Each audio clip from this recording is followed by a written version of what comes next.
समझ में आया? थोरेसिक कैविटी लंग को बाहर की ओर खींचता है और लंग थोरेसिक कैविटी को अंदर की ओर खींचता है, तो दोनों फोर्स अपोजिट डायरेक्शन में है। और उसकी वजह से फायदा क्या है? उसकी वजह से नेगेटिव है इंट्राप्लूरल प्रेशर, लेकिन बेनिफिट क्या है? It prevents the collapse of lung. और नेगेटिव प्रेशर है यानी क्या? सक्शन इफेक्ट होगी, और सक्शन इफेक्ट होगी तो लोअर लिम्ब से तुम्हारा वीनस ब्लड आ रहा है ना, राइट? तो ड्यूरिंग टाइम ऑफ इंस्पिरेशन वो वीनस रिटर्न बढ़ जाएगा तुम्हारा, right? Why? Because the larger veins and vena cava are enlarge, जो थोरेसिक कैविटी में होंगे पार्ट वेन्स और वेना केवा का, वो एनलार्ज हो जाएगा, तो ज्यादा अमाउंट ऑफ वीनस ब्लड वो पुल करेगा from the lower part of the body towards the heart. ठीक है? So it means the second importance is it increases venous return. Negative intrathoracic pressure, negative intrapleural pressure, it increases venous return. And the third one is thoracic cavity में pulmonary veins, pulmonary arteries, pulmonary capillaries है, तो ये जो pulmonary blood vessels है, artery है, उसको भी negative pressure लगेगा। It means the wall of blood vessels बाहर से ऐसे खींचेंगे, और बाहर से ऐसे खींचेंगे तो उसका diameter क्या हो जाएगा? diameter क्या होगा? सोचो, pulmonary blood vessels बाहर की ओर से ऐसे खींचेंगी due to intrapleural pressure, negative pressure, तो ब्लड वेसल का डायमीटर क्या होगा? इंक्रीज होगा, और डायमीटर इंक्रीज होगा तो ब्लड फ्लो क्या होगा? इंक्रीज होगा। समझ में आया?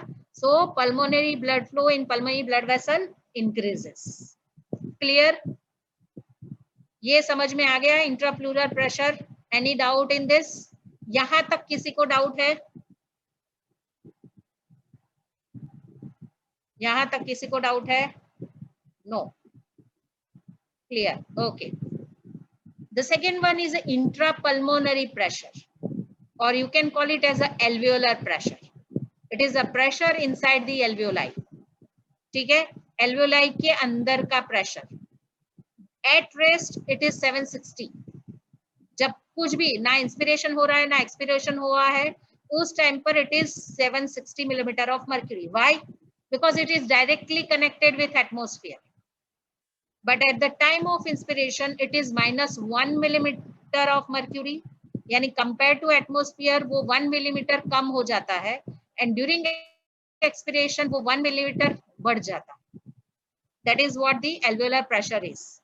और ड्यूरिंग इंस्पिरेशन वो 1 मिलीमीटर कम हो गया एटमोस्फियर की कंपैरिजन में, and that is why from the atmosphere air moves up to the alveoli, and during expiration it increases 1 millimeter more than the atmospheric pressure, so air from alveoli moves into the exterior.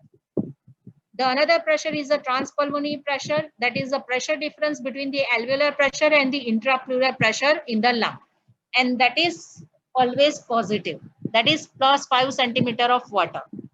ये difference है alveolar pressure और intrapleural। अब ये alveolar pressure at rest क्या है? 760, यानी उसको 0 बोलो, कोई चेंज नहीं है, यानी 0 माइनस डिफरेंस है ना, माइनस इंट्राप्लूरल प्रेशर। अभी इंट्राप्लूरल प्रेशर एट रेस्ट क्या है? -2.5, माइनस माइनस क्या होगा? प्लस। इसीलिए ट्रांसपल्मोनरी प्रेशर क्या होता है? पॉजिटिव। ठीक है? +2.5 मिलीमीटर ऑफ मर्क्यूरी और +5 सेंटीमीटर ऑफ वाटर, जो भी वैल्यू बोलो it is equal. Is it clear? क्योंकि बुक्स में वो +5 सेंटीमीटर ऑफ वाटर बोला है। Is it clear?